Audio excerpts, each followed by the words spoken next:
एक breaking news इस वक्त मिल रही है। अभिषेक बैनर्जी ने लोकसभा स्पीकर को एक पत्र लिखा है। बागी सांसदों की सदस्यता से जुड़ा हुआ ये पूरा मामला है, जिसमें बागी सांसदों की सदस्यता को रद्द किया जाए, ये मांग उन्होंने की है। याचिका पर जल्द सुनवाई की मांग की है। आपको याद होगा कई सारे ऐसे लोग थे जिन्होंने तृणमूल कांग्रेस का साथ छोड़ दिया था। कई सारे ऐसे सांसद जो बागी हो गए थे, उन पर कार्रवाई हो, इसको लेकर अभिषेक बैनर्जी का ये लेटर आपके टेलीविजन स्क्रीन पर।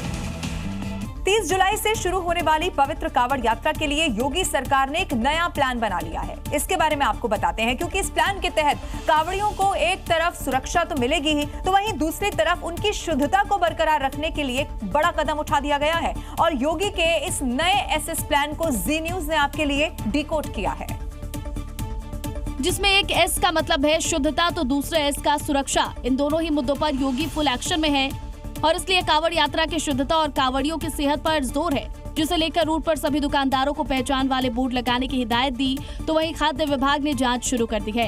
होटल ढाबों पर QR कोड लगाए गए हैं, जिन्हें स्कैन कर श्रद्धालु मिलावट या दूसरी शिकायत कर सकेंगे।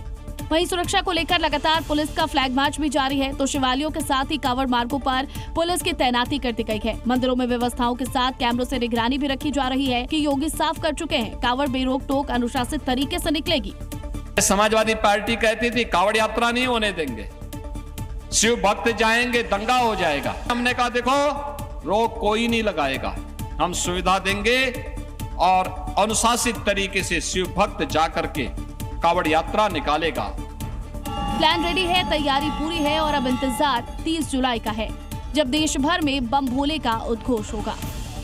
उत्तर प्रदेश के सीएम योगी आदित्यनाथ जो कहते हैं वो करके दिखाते हैं। 9 दिन पहले उन्होंने संभल से माफिया की कब्जाई जमीन को मुक्त कराकर गरीबों को देने का ऐलान किया था। अब उसका असर दिखना शुरू हो चुका है और संभल में माफिया की जमीन पर महाबली का प्रहार स्टार्ट हो गया है। सरकारी जमीन पर कब्जा हो या अवैध तरीके से निर्माण, बुलडोजर के लिए सब बराबर हैं और वो सबको मिट्टी में मिलाता हुआ आगे बढ़ रहा है, क्योंकि ये योगी का आदेश है। 10,000 एकड़ लैंड खाली हुई है और मैंने कहा था यहाँ के गरीबों में बांटो। योगी ने ये ऑर्डर 18 जुलाई को संभल में ही दे दिया था और 27 जुलाई को उस ऑर्डर की तामील होना शुरू हो गई है और अब इस जमीन पर गरीबों के लिए आशियाने बनेंगे। सरकारी प्रोजेक्ट है जिनको जमीन की आवश्यकता है, उनको पूर्ति करने के साथ साथ ज्यादा से ज्यादा ऑक्सी वन है, चरक वन है, कपी वन है, इस प्रकार के और भी थीमेटिक वन लगाए जाने की योजना है। अकेले संभल में 10,000 बीघा जमीन को खाली कराकर गरीबों का आशियाना बनाया जा रहा है, जो योगी का माफिया के खिलाफ एक्शन वाले प्रण का नतीजा है।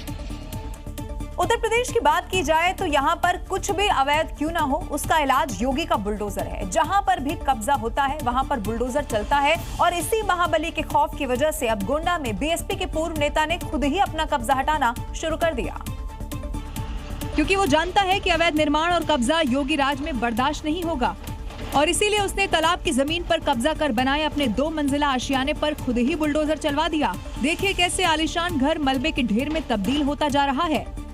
दावा है कि पूर्व बीएसपी नेता अब्दुल ने 2.5 बीघा सरकारी जमीन पर कब्जा कर लिया था, जिसकी शिकायत 2015 में गाँव के ही रहने वाले रफीक ने की थी। अब इसी पर 29 जुलाई को सुनवाई भी होनी है, लेकिन उससे पहले ही अब्दुल ने खुद बुलडोजर मशीनें बुलाकर कब्जा हटाना शुरू कर दिया। ये योगी सरकार का डर ही है कि 11 साल के बाद कब्जाधारी खुद कब्जा हटा रहे हैं।